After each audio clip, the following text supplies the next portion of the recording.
पूर्वतन सांसद बैजयंत पंडा बीजेपी रे मिशिबा परे तांकु दलर राष्ट्रीय उपसभापति और मुखपात्र करिछि दल किंतु तांकर अर्थनैतिक कारबार बाबद एठारे उपजिथिबा अडुआ सूता आहुरी अडुआ भाବରେ लागिछि। सूचना अधिकार कर्मी भूपेन्द्र सिंह पटेल बैजयंतଙ୍କ अर्थनैतिक कारबार उपर प्रश्न उठाइथिले। तेबे भूपेन्द्रଙ୍କ प्रेस मिट सरकारी दल प्रायोजित बोली बीजेपी मुखपात्र पीताम्बर आचार्य दैथिबा मंतव्य उपरे आज बीजेडी प्रतिक्रिया रखिछि। पीताम्बर आचार्य जड़े आईनजीवी होई तथ्य प्रमाण तर्जमा नकरी मंतव्य देवा दुर्भाग्यजनक। जड़े तृतीय पक्षर सांबादिक सम्मेलन मध्यकू बीजेडी को टाणिबा और व्यक्तिगत आक्षेप करने निम्न स्तर राजनीति बोली कहिछि बीजेडी। बीजेडी प्रतिक्रियार जवाब रखिछन्ति वरिष्ठ बीजेपी नेता विश्वभूषण हरिचंदन। बैजयंतଙ୍କୁ बीजेडी रे अपमानित और अत्याचारित कराଯାଇଛି बोली से कहिछन्ति।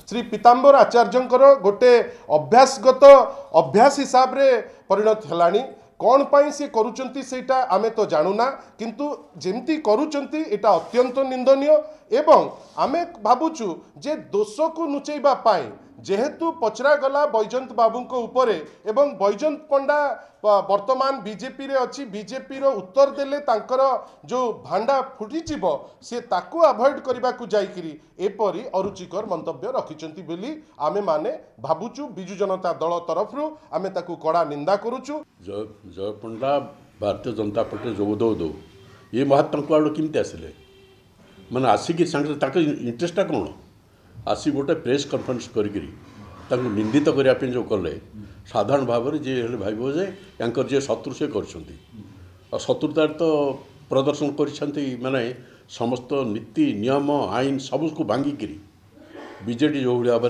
में अत्याचार कर समस्ते जानते।